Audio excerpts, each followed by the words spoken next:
સુરતમાં રોડ રસ્તા બેસી જવાની ઘટનાઓને લઈને પાલિકા કમિશનરે અધિકારીઓ સાથે તાકીદની એક બેઠક કરી।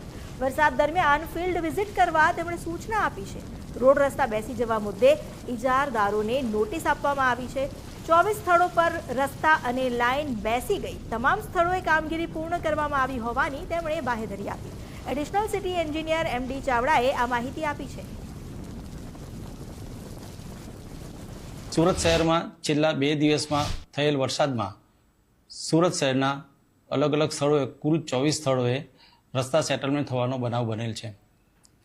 સુરત મહાનગરપાલિકાના તમામ ઝોન દ્વારા આ સેટલમેન્ટ થયેલા તમામ રસ્તાઓને રિપેરિંગની કાર્યવાહી તાકીદે હાથ ધરી અને પૂર્વવત કરવામાં આવેલ છે। મોટાભાગના રસ્તાઓને 1 થી 2 જ કલાકમાં રિપેરિંગ કરી અને પૂર્વવત કરવામાં આવેલ। બાકીના સ્થળોએ પણ 4 થી 5 કલાકમાં તમામ કામગીરી પૂર્ણ કરી રિપેરિંગ કાર્યવાહી કરી અને રસ્તો પૂર્વવત કરવામાં આવેલ છે।